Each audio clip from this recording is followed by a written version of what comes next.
على أشرف الأنبياء والمرسلين سيدنا محمد وعلى آله وصحبه أجمعين. اللهم صل وسلم وبارك على سيدنا محمد عدد ما ذكره الذاكرون وصل وسلم وبارك على سيدنا محمد عدد ما غفل عن ذكر الغافلين. Alhamdoulilah, pendant les premiers versets, Allah Azza wa Jal, pendant les premiers versets de Surat Yasin, Allah Azza wa Jal nous a donné la règle théorique. Pourquoi il y a des personnes qui rejettent le message des messagers. Et là, dans la partie qu'on va commencer aujourd'hui, Allah nous raconte une histoire pratique. Et il y a aussi des règles. Quand Allah passe d'un verset à un autre, d'une règle à un exemple vivant qui va représenter et incarner ce qui a été dit théoriquement. Il y a aussi une règle à en tirer. Cette règle, c'est quoi? C'est qu'il y a des personnes, tu peux les convaincre que par l'idée. Il y a des personnes que tu peux convaincre que par l'idée. Et il y a des personnes qui n'ont pas assez de raison, qui ne raisonnent pas assez. Même si tu leur donnes quelque chose d'assez clair, et qu'en raisonnant un peu, c'est suffisant. Pas besoin de me prouver avec une histoire. Pas besoin de me raconter une histoire. Ce que tu me dis, je l'ai saisi. Donc Allah, dans la première partie, il nous explique pourquoi il a envoyé des messagers. Et pourquoi il a envoyé le Coran.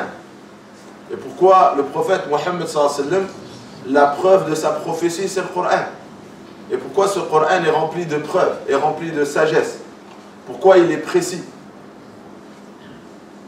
Cela pouvait nous suffire pour dire Allah, on a compris le message. Mais il y a des personnes, non, ils ont besoin de voir de leurs propres yeux. Ils ont besoin de voir de leurs propres yeux. Et donc Allah, là, il nous raconte une histoire. Et raconte-leur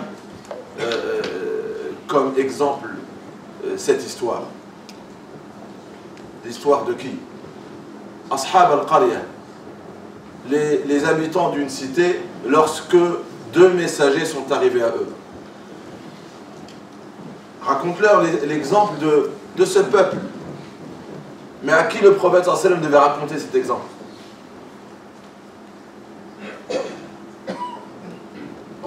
C'est qui lahum?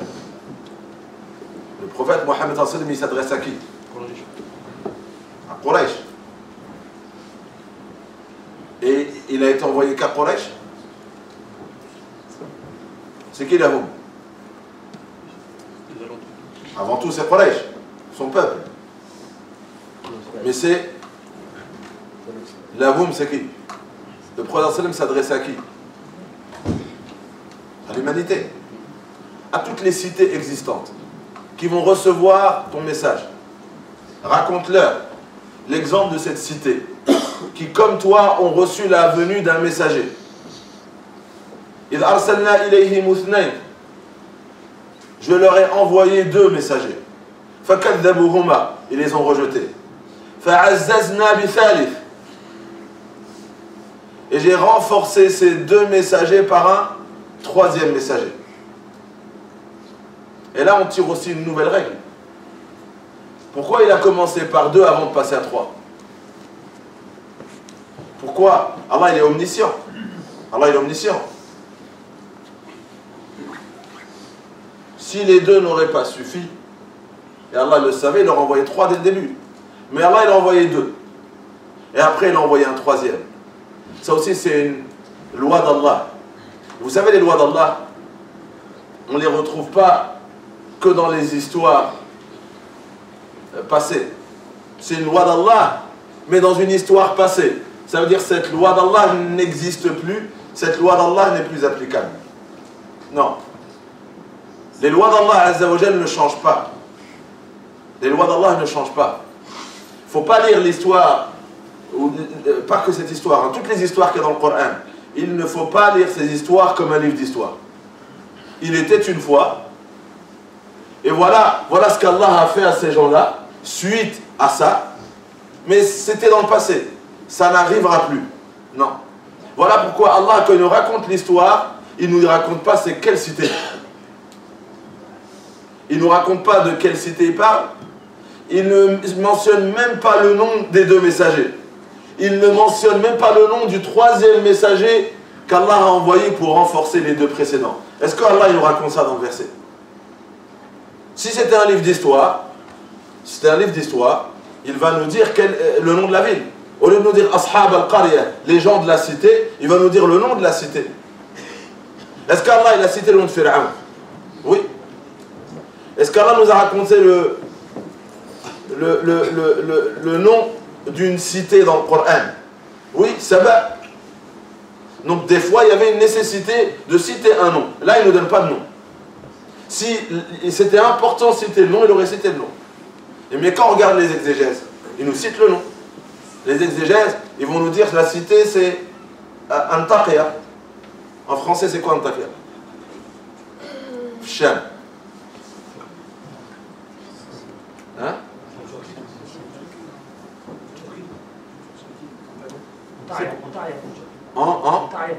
En Taria. Vous allez dire c'est quoi le nom de ces messagers? Vous allez regarder les exégèses, vous allez trouver des noms.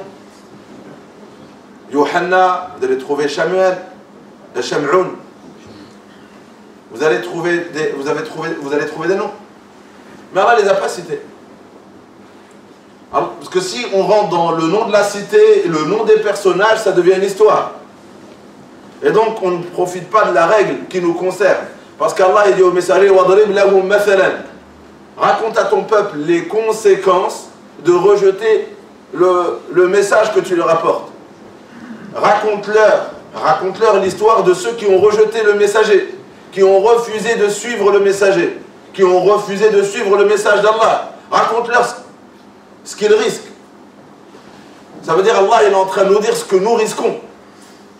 Et ce qui nous attend. Il nous dit voilà, profitez de cette histoire-là, parce que la même règle s'appliquera. Et dans le Salna ilayhi musnay, je leur ai envoyé deux messagers. Fa'azazna bi thalith. Et vous savez la règle de deux, puis renforcée par un troisième, qui est une loi d'Allah, c'est qu'Allah, quand il te fait un rappel, si ce rappel ne t'est pas profitable, il va t'en faire un autre. Allah il va te faire un rappel.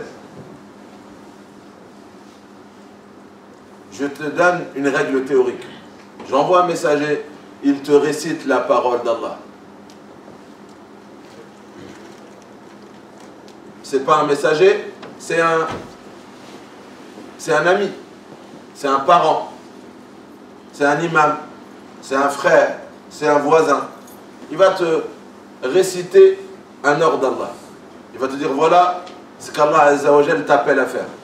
Voilà ce qu'Allah Azza wa Jal t'interdit de faire. C'était ça les messagers. Ils appelaient à faire et ils appelaient à ne pas faire. Maintenant, pourquoi tu as rejeté? Maintenant, on t'a fait un rappel. En réalité, c'est Allah qui te fait un rappel. Quand Allah il envoie un messager à un peuple, c'est Allah qui l'a envoyé. Quand il y a quelqu'un qui te fait un rappel, c'est Allah qui te fait un rappel à travers ce père, cette mère, ce frère, cette sœur, cet ami, ce voisin, ce livre que tu lis. Tu vois, tu ouvres un livre et il y a un verset du Coran, un écrivain qui te fait un rappel à travers un livre. Et tu lis ce livre. C'est Allah qui s'adresse à toi à travers cet écrivain. Tu as rejeté. Mais Allah te veut. Allah te veut. Toi tu rejettes Allah, mais Allah il ne te rejette pas. Donc Allah il va te faire un deuxième rappel. Et dans Salna ilayhi musnay, il a envoyé à la cité deux messagers. Ils les ont rejetés. Non, moi je ne vous rejette pas. Je vais encore envoyer quelqu'un d'autre. Fa'azzazna bi thalith. Deux ça ne suffit pas. J'en envoie un troisième. Un rappel ça ne suffit pas, tu en auras un deuxième. Deux rappels ne te suffisent pas, je t'enverrai un troisième rappel. Pourquoi ils ont rejeté? Pourquoi ils ont rejeté? Parce que très souvent, un messager va t'appeler à faire une chose que tu ne désires pas faire. Ou il va t'interdire une chose que tu as envie de faire. Parce que imaginez si le messager envoyé ne nous appelait à rien faire. Imaginez une religion, le messager qui vient, il n'y a aucun ordre, il n'y a aucun interdit. Est-ce que l'opposition aurait été... est-ce que les opposants à ces prophètes et messagers auront eu une raison pour s'opposer à eux? Non. Il n'a rien changé. Il n'a rien changé. Il ne dérange pas. Ceux qui le suivent, ils ne changent rien. Tous les interdits n'auraient pas été interdits. Est-ce qu'il y a une différence donc entre nous et ceux qui ne sont pas musulmans? Il n'y aurait pas eu de zina, il n'y aurait pas eu d'ivresse, il n'y aurait pas eu l'interdiction de la zina, de la fornication, de l'adultère. L'islam n'aurait pas interdit l'ivresse, l'islam n'aurait pas interdit le vol, l'islam n'aurait pas interdit le meurtre, l'islam n'aurait pas interdit la jalousie, n'aurait pas interdit ceci et cela. Si toutes ces choses illicites auraient été licites, est-ce que ça aurait encouragé beaucoup d'autres à devenir musulmans? Aujourd'hui, ceux qui refusent l'islam, ou ceux qui s'attaquent à l'islam, en vérité, ils s'attaquent à quoi?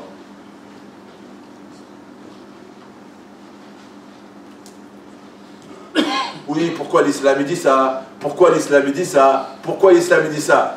Leur problème, c'est quoi? C'est la pratique. Pourquoi on n'aurait pas le droit de faire ça?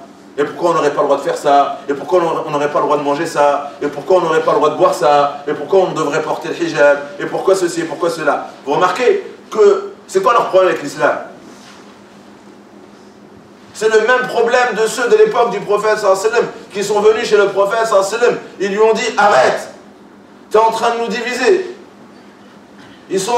Nos enfants, ils adorent plus nos idoles.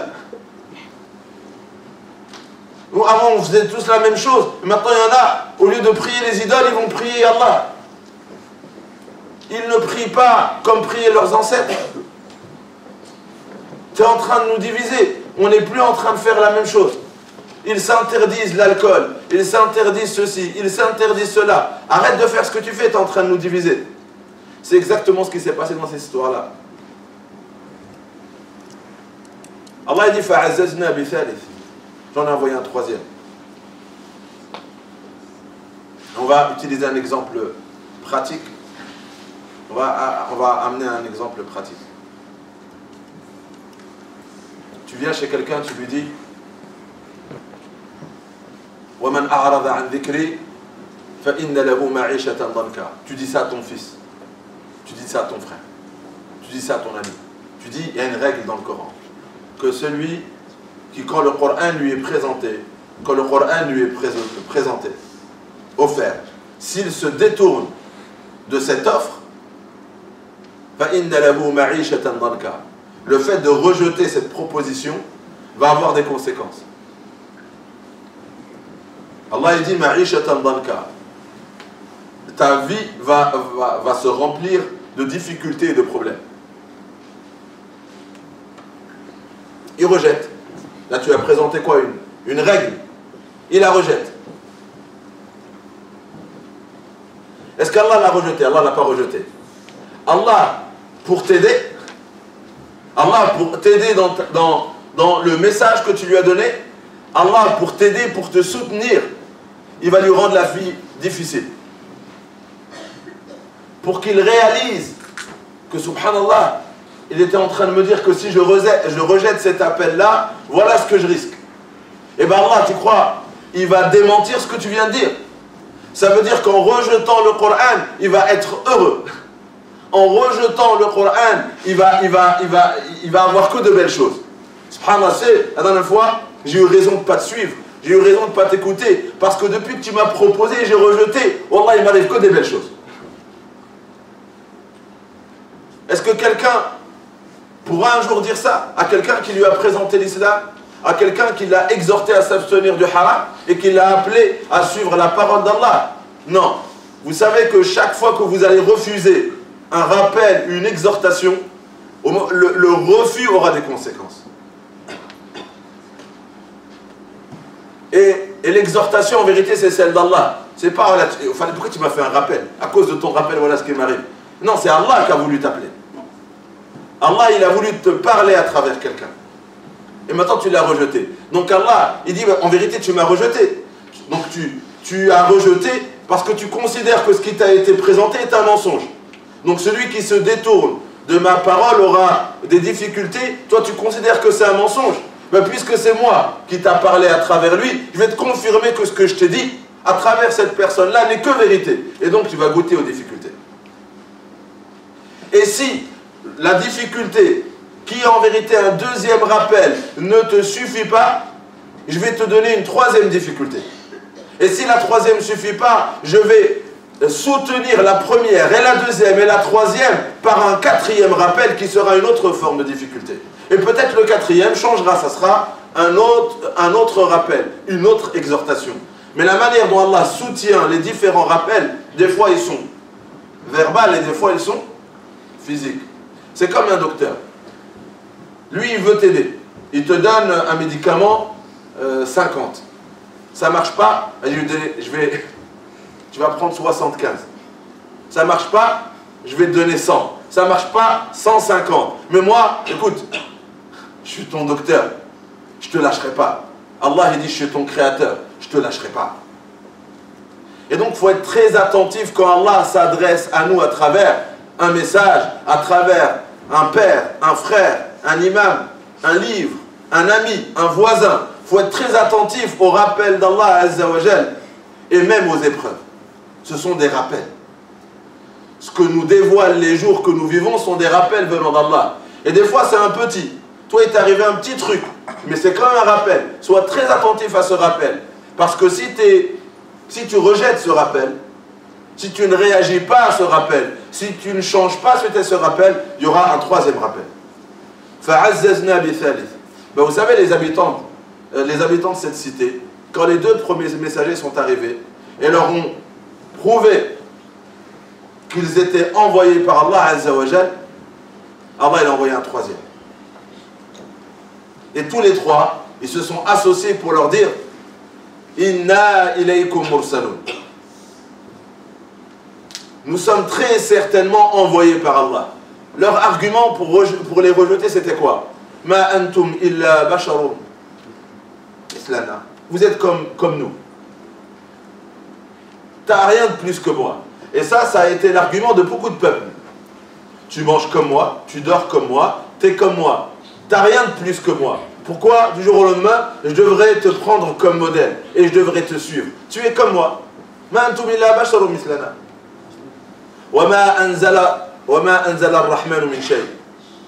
Vous dites que le miséricordieux que nous reconnaissons, parce que ces habitants-là, ils adoraient des statuettes, mais reconnaissaient Allah comme le créateur de l'univers, mais qu'il avait des associés, il avait des divinités qui nous permettent d'intercéder, de passer, pour parler à Allah, il faut passer par eux. Ils ont aussi un pouvoir, ils peuvent aussi intercéder. Et donc ils ont dit, le Ar-Rahman, le miséricordieux, n'a envoyé personne. Vous êtes comme nous. Alors que cet argument, qui pour eux c'était un argument pour les rejeter, il était faux. Parce que d'autres versets répondent à cet argument disant que si vous étiez des anges, vous aurez envoyé des anges. Mais si je vous envoie un ange il te dit, Allah il envoie comme messager des anges. Les anges, ils nous disent, voilà, faut jeûner. Nous aussi, nous jeûnons. Ouais, mais toi, tu es un ange. Tu sais pas c'est quoi la fin. Tu sais pas c'est quoi la fin. Parce que c'est trop facile de nous dire de faire. Ça aurait été un autre argument aux anges. L'ange, il vient et dit, ouais, faut jeûner 30 jours. Ton argument, c'est quoi? C'est facile de dire, faut jeûner 30 jours. Mais toi, tu es un ange. C'est trop facile de le dire. Mais tu sais, la fin, tu sais pas ce que c'est que la fin. Nous, on sait. Tu nous dis de donner. Ouais, mais tu sais pas combien c'est difficile de donner. Tu sais pas l'amour qu'on a pour ce bien-là. Tu nous dis devant l'ennemi de ne pas reculer, de ne pas fuir. Ouais, mais tu sais pas c'est quoi la peur. Tu sais pas c'est quoi redouter la mort. Et tu me demandes d'être là, courageux, et de rester droit, et de ne pas fléchir. Tu me demandes d'être généreux. Tu me demandes de jeûner et de ressentir la faim. Donc Allah, il a envoyé des humains comme toi. Quand je te dis de jeûner, je sais c'est quoi jeûner. J'ai jeûné avant de t'appeler à jeûner.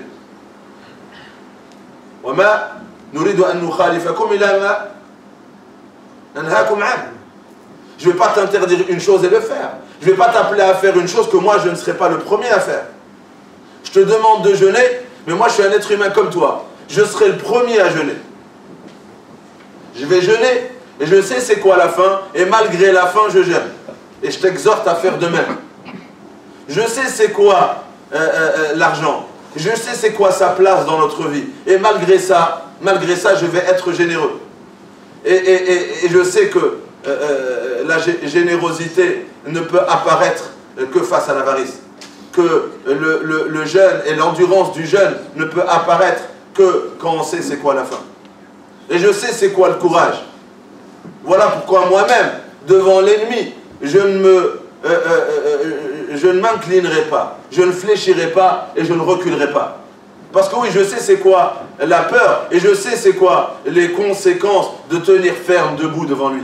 Et malgré ça, j'ai le courage de le faire et je t'exhorte à faire de même. Bien sûr que cet argument-là ne tient pas la route. Si les messagers n'auraient pas été des êtres humains, il y aurait eu un autre argument. Vous ne savez pas c'est quoi de faire telle ou telle chose. Mais Allah, il a envoyé des êtres humains comme nous pour nous servir de modèle. Baisse ton regard. Si un ange te dit baisse ton regard, tu lui dis, oh, mais tu ne sais pas c'est quoi le désir. Combien il est difficile de détourner son regard. Non, c'est un être humain comme toi qui ressentait le même désir que toi. Et il t'a appelé à le faire après l'avoir fait. Donc, ce message est taillé à la mesure de chaque être humain. In antum illa takdhibun. Vous n'êtes que des menteurs. Donc ils ont dit quoi maintenant? Là, il leur donne des arguments, il leur donne des preuves, et vous êtes des menteurs. Qu'est-ce qu'ils ont dit? Allahu ya'lamu inna ilaykum lamursalun. Allah est témoin que nous sommes très certainement des messagers qu'il a envoyés vers vous. Vous allez dire, mais attends, c'est quoi? Pourquoi dire Allah est témoin? Pourquoi dire Allah est témoin? Si vous croyez en Dieu, je suis en train de leur dire, si vous croyez en Dieu, vous croyez que là je vais venir et je vais dire Allah m'envoie et je parle au nom d'Allah et qu'Allah il va laisser quelqu'un parler en son nom sans rien faire. Regardez, on est là, ça fait des années qu'on est debout devant vous. Si vraiment Allah savait que je ne parlais pas en son nom, jamais il m'aurait laissé là où je suis. Jamais il m'aurait laissé là où je suis. Mais si je suis encore là debout, c'est qu'Allah veut que je parle en son nom. Voilà ce qu'ils étaient en train de leur dire. Vous croyez que le Créateur, il va laisser des menteurs faire dévier, égarer les gens, sans rien leur faire? Ça fait des années qu'on est là devant vous. Les exilés disent qu'ils étaient avec eux plus de 10 ans. Vous croyez que Allah, il va nous laisser parler en son nom sans rien nous faire? Il nous aurait punis. Il nous aurait punis. Mais on est encore là et on parle en son nom. Wallahu ya'lamu inna ilaykum lamursalun wa ma alayna illa al-balaghul mubin. Mais on ne peut pas faire autre que de vous transmettre très clairement ces preuves. Allah nous a donné donc des preuves pour prouver notre prophétie, pour prouver que nous sommes ses envoyés. Et nous, notre mission, c'est de vous présenter les preuves de la façon la plus claire. Elle est là notre mission. On n'a pas le devoir de vous convertir. Et on n'a pas le pouvoir de vous convertir. Ni le devoir de vous convertir, ni le pouvoir de vous convertir. Nous, notre mission, c'est de quoi? Illa al-bala. Al-bala, c'est quoi? La transmission. Mais pas une mauvaise transmission. Al-bala al-mubin. Une transmission claire. Sinon, tu n'es pas en train de transmettre. Il faut que les preuves soient claires. Tu sais, si quelqu'un, il essaie de t'expliquer quelque chose que lui-même, il n'a pas compris. C'est comme à l'école. C'est comme à l'école. Tu demandes de l'aide. Et quelqu'un, il essaie de t'aider. Mais il n'a pas compris la leçon. Est-ce qu'il va la rendre encore plus difficile? Ça vous est arrivé, non? Il y a bien dans les 10 ans ou 15 ans que vous avez fait à l'école, une leçon que quelqu'un essaie de vous expliquer. On ne va pas dire un prof. Hein. Une leçon que quelqu'un a voulu vous expliquer, il n'a pas réussi à vous l'expliquer parce que lui-même ne l'avait pas encore maîtrisé, ne l'avait pas encore compris. Ça arrive. C'est vrai que les conséquences de cela, c'est que ça repousse la personne. La personne après rejette la matière. La personne rejette la matière parce qu'elle n'a pas été présentée de façon claire. Elle a été présentée avec beaucoup d'ambiguïté, beaucoup de difficultés, et après vous, par facilité, vous l'avez rejetée. Alors que peut-être c'était quelque chose de clair. Voilà aujourd'hui ce qui se passe à l'islam. Aujourd'hui l'islam, et vous êtes musulman et vous pouvez témoigner. Moi je l'ai entendu tellement de fois. Moi je suis témoin d'une phrase où les gens disent ouais, l'islam c'est compliqué.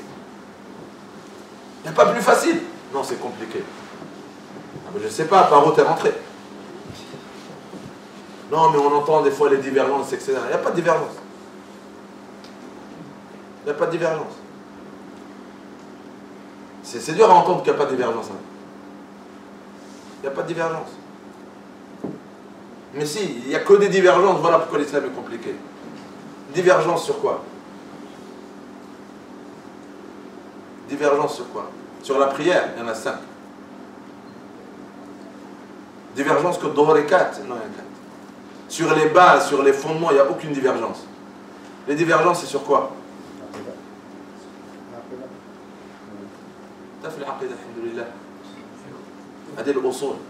Dans le usul, il n'y a pas de divergence. Divergence sur quoi?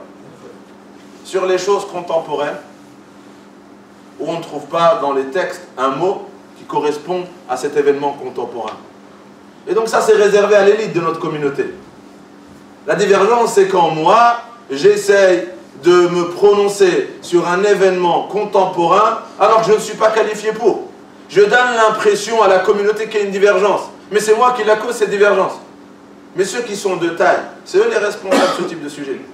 Mais sur les bases de l'islam, qui nous a été préservé et transmis, il n'y a pas de divergence. Il n'y a pas de divergence.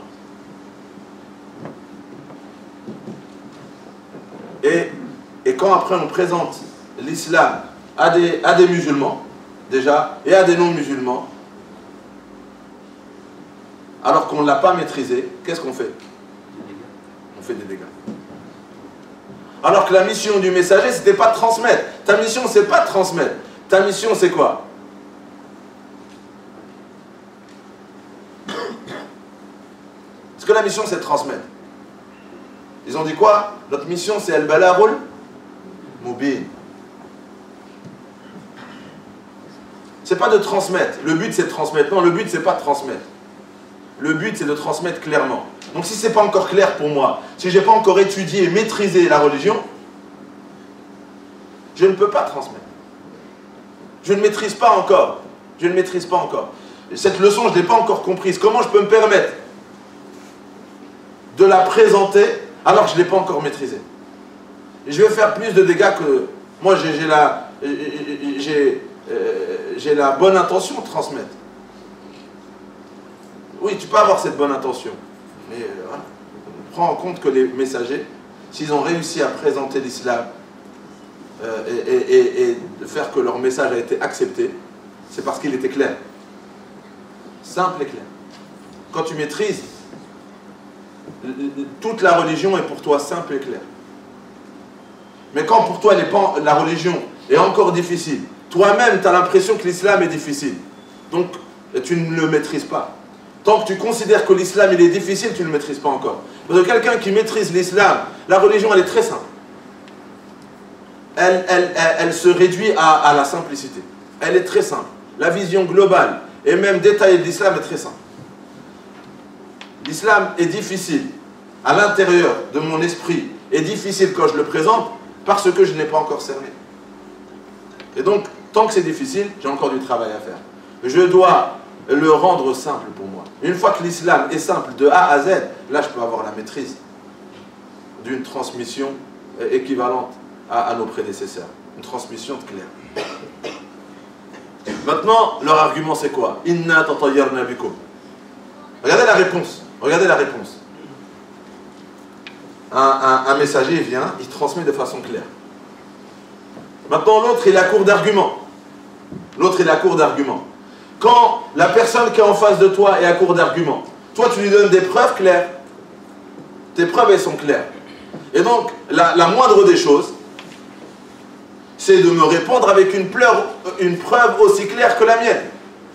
Mais moi, parce que j'ai une preuve claire qui dévoile la vérité, et que la chose à laquelle cette personne, l'idée, ou la pensée, ou la doctrine à laquelle la personne était cramponnée, elle a été dévoilée comme fausse par ma preuve qui, elle, est claire, et maintenant il n'a plus de preuves pour renforcer ce qu'il pensait, ou ce qu'il essaye de maintenir comme pensée. Et bien quand il est à court d'arguments, il va faire quoi? Quand en face de moi, il n'a pas de preuves, il va insulter. Il va faire quoi? Il va menteur. Non mais c'est pas une preuve, menteur. Ouais, tu dis n'importe quoi. Mais ça, c'est pas une preuve. Moi, je te donne une preuve. Ta réponse doit être une preuve. Ça va être menteur, tu dis n'importe quoi. Ça va être quoi? Rejeter ma preuve, pas par une preuve, mais par une insulte. Menteur, magicien. Ils ont dit quoi? Regardez leur réponse. Inna tatayyarna bikum. Inna tatayyarna bikum. Tatayyur, c'est quoi? C'est quoi tatayyur?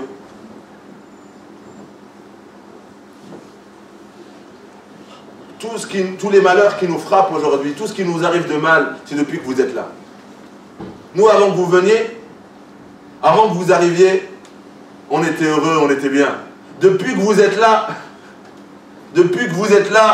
eh ben, il y a le désordre. Depuis que vous êtes là, il y a la pagaille. Depuis que vous êtes là, il y a des problèmes. Alors qu'avant que vous arriviez, on était heureux.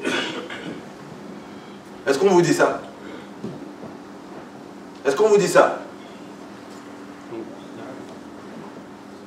On l'entend aujourd'hui. L'insulte la plus simple, c'est pas ok, non. Venez, on argumente. Il est où le problème chez nous? Venez, on s'assoit intelligemment, raisonnablement. Il est où le problème? De façon intellectuelle. Amenez notre religion, questionnez notre religion. Ne partez pas sur autre chose, questionnez la religion. Questionnez la religion. Et là, on voit, est-ce que la religion est un problème? Ou est-ce que la religion est une solution? Est-ce que la religion va apporter paix et miséricorde, justice et bienfaisance, ou la religion, c'est elle qui apporte problème, qui apporte le chaos et le désordre? Est-ce que la religion fait ça?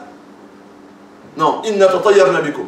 Non, tous ces problèmes, c'est depuis que vous êtes là. C'est pas un argument. C'est pas une preuve. Ce qui arrive, les événements ne sont pas des preuves. Les preuves sont des idées, des arguments.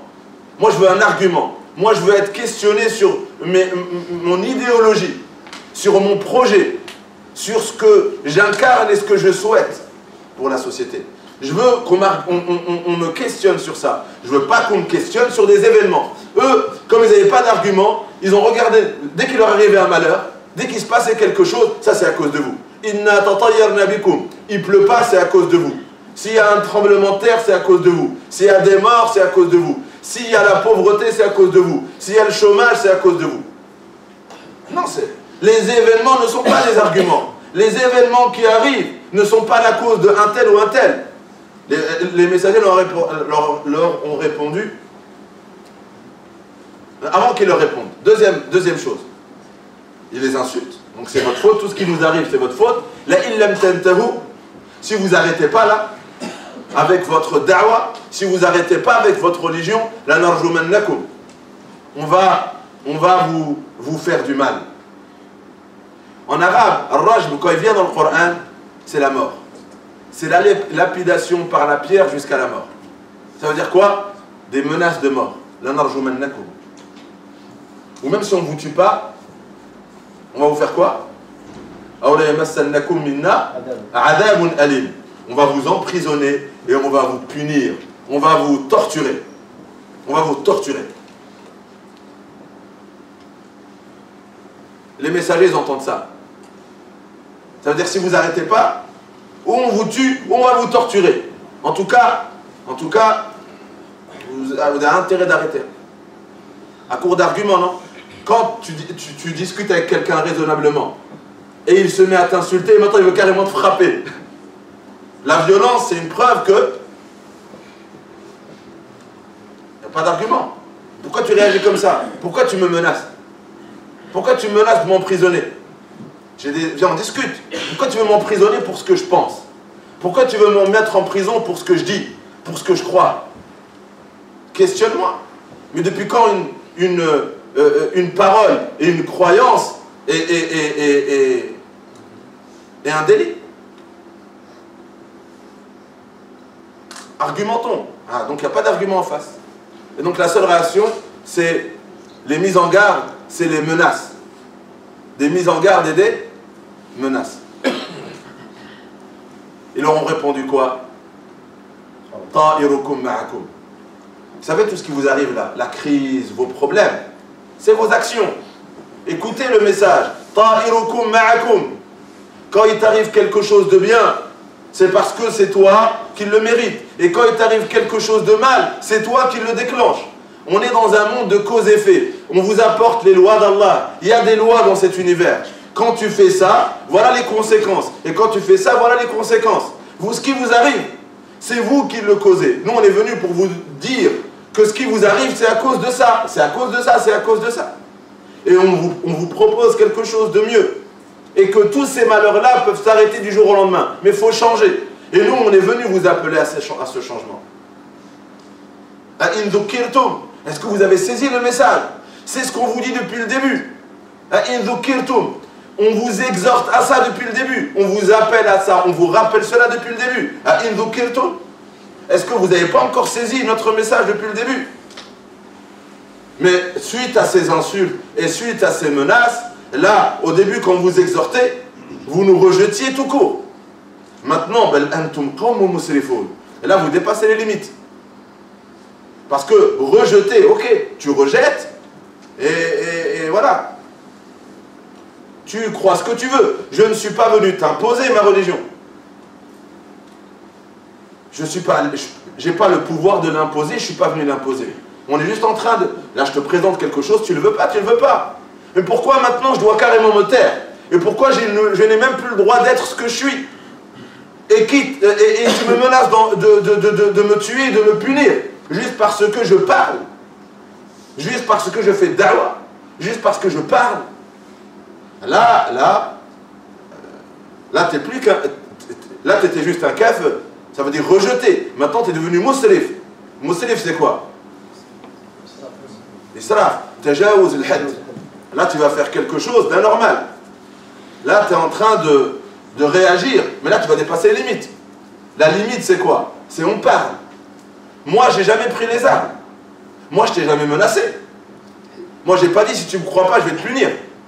Et je vais t'emprisonner. Et si tu me crois pas, je vais te tuer. Moi, j'ai jamais fait ça. Mais là, toi, tu es en train de me menacer. Et tu projettes de me faire ça. Donc, les messagers leur ont dit, écoutez, vous allez dépasser les limites. Et pour finir,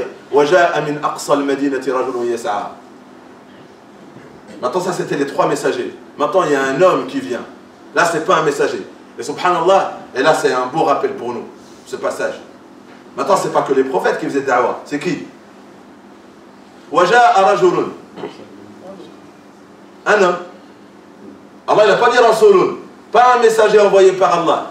Là, c'est pas quelqu'un envoyé par Allah. Mais en vérité, bien sûr que c'est Allah qui a guidé son cœur.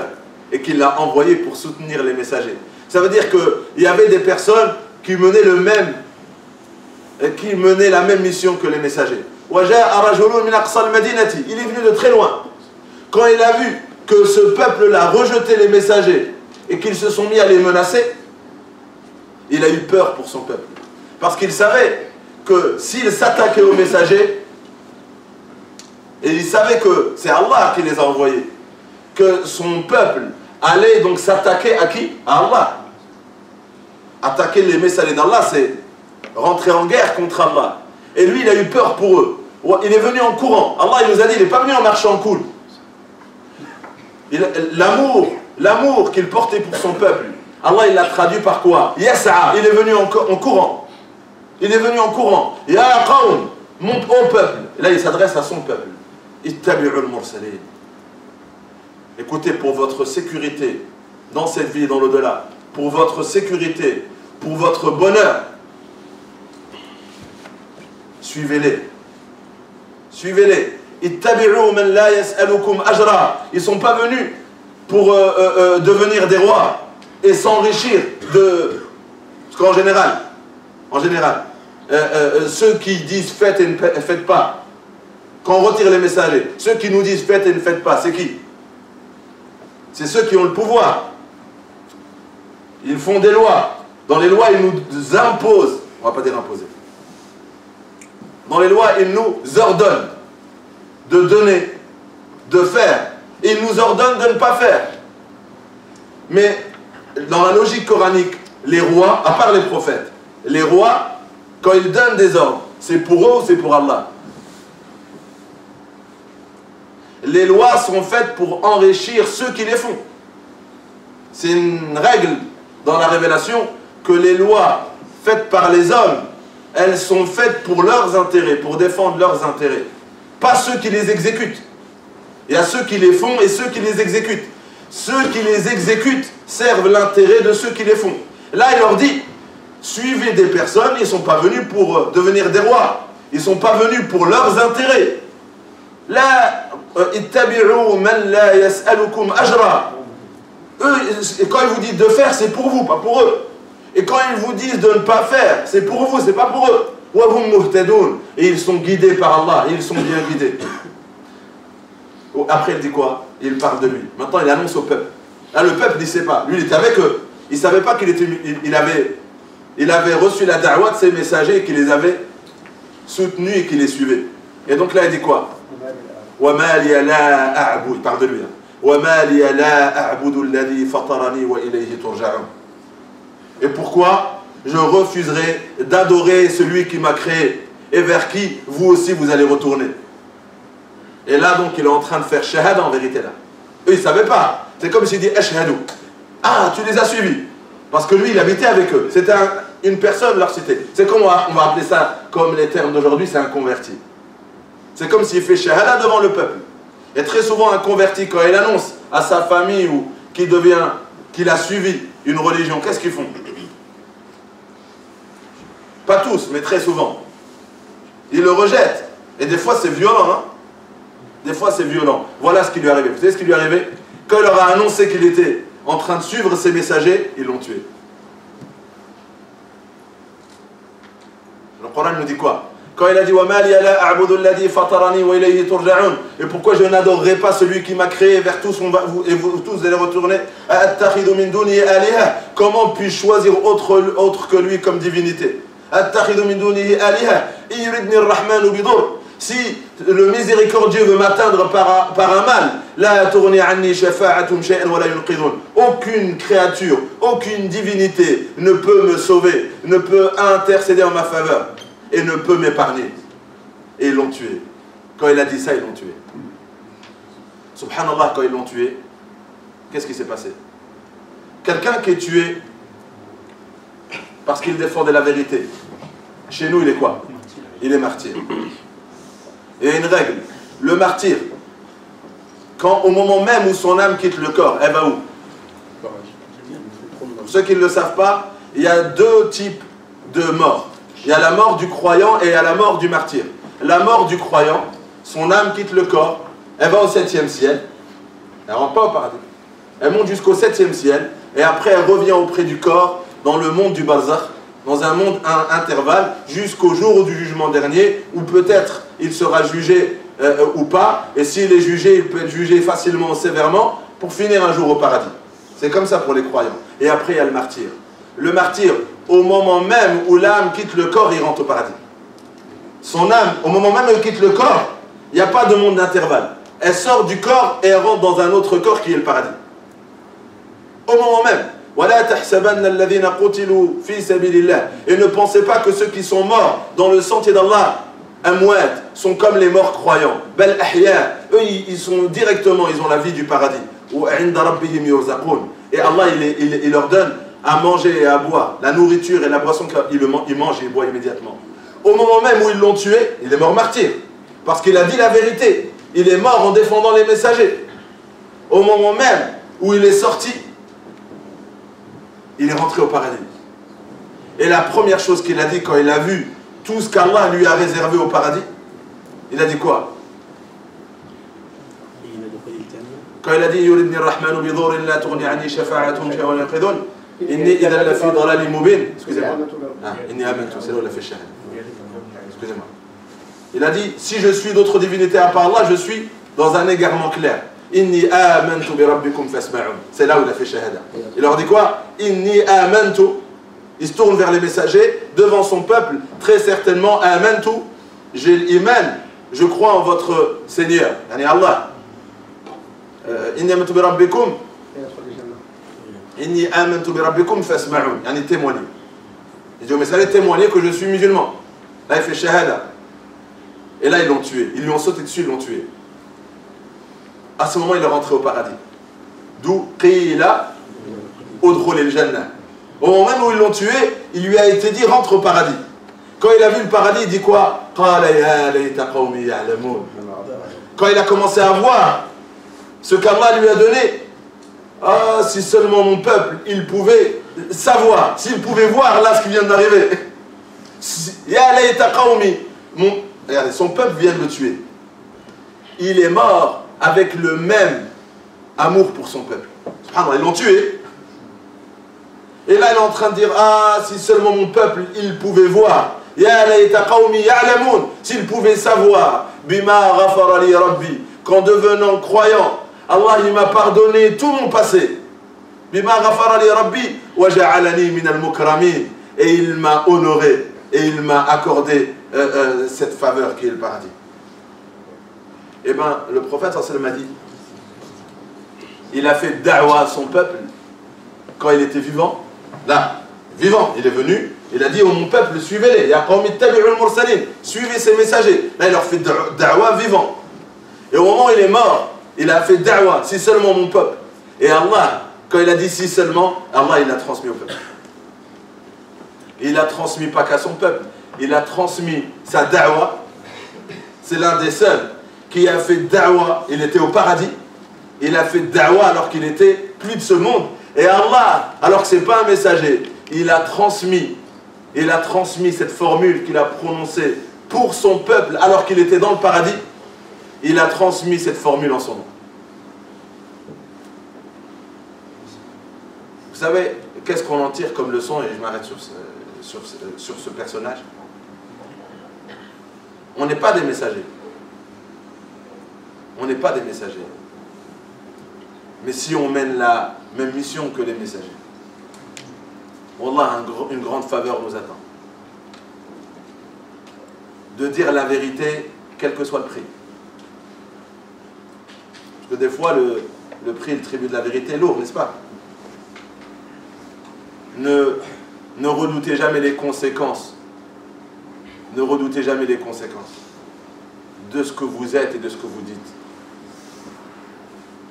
Le croyant ne redoute pas le blâme des blâmeurs, ni leurs menaces. Lui, il ne l'a pas redouté, n'est-ce pas? Regardez Allah Azza wa Jal, en plus de lui avoir fait la faveur du paradis, il lui a donné le rang des prophètes. Parce que là, il était où? Le martyr, il est où? Il est avec les prophètes. Et le martyr, il meurt sans être jugé. Il ne sera pas jugé le jour du jugement. Mais on peut être martyr sans mourir martyr. Comment? En le souhaitant, le désirant. En le souhaitant. Profondément. Comment? Avec l'intention. Avec la cause. La cause aussi. De jamais s'incliner. De ne jamais fléchir. De montrer à Allah Azza wa Jal, je redoute pas quoi que ce soit et je porterai cette vérité. C'est ça le martyr. Man talaba shahadata bi sidqin. Man talaba, c'est un hadith authentique. Celui qui veut le rang des martyrs avec sidq. Sidq, ça veut dire en confirmant cela, en portant la vérité avec force. Allah lui l'élèvera au rang des martyrs même s'il meurt sur un lit. Même si Allah ne l'a pas éprouvé par des ennemis, etc. Même si Allah ne l'a pas éprouvé, Allah l'élèvera au rang des martyrs parce qu'il a montré à Allah, et Allah y voit par des faits concrets qu'il appelle à cette vérité, il défend cette vérité et il l'interprète pas, il ne la cache pas, il ne la tord pas, il la préserve comme elle est et il la présente comme elle est. Je disais Khalid ibn Walid, c'est un exemple extraordinaire pour ça. Barakallahu fik. Khalid ibn Walid, il est mort sur un lit. Mais il l'a prouvé des centaines de fois. Qu'il était au rang, il était là où il fallait, là où la vérité lui demandait d'être. Et il s'est comporté comme la vérité lui a demandé de se comporter. Vous savez, pour nous martyrs, c'est pas assez. Dans la tête de beaucoup, c'est quoi? C'est le combat, n'est-ce pas? Le martyr, c'est pas que le combat. C'est d'être là où Allah veut, comme Allah veut, et dire ce qu'Allah veut que dise. C'est ça, porter la vérité. Barakallahu fikum, fallah ja'alni wa iyyakum min yasma'u al-qawl fa yattabi'una ahsana. Ulaika alladhina hadahum Allah wa ulaika humul albab. Inch'Allah, les nuits qui suivent, Inch'Allah, nous allons continuer cette sourate. Inch'Allah, comme d'habitude, on va faire, Inch'Allah, 4 rak'at de tahajjud pour après, Inch'Allah, partager un suhour et reprendre, clôturer la nuit, Inch'Allah, avec dua, Inch'Allah. C'était wastaqim.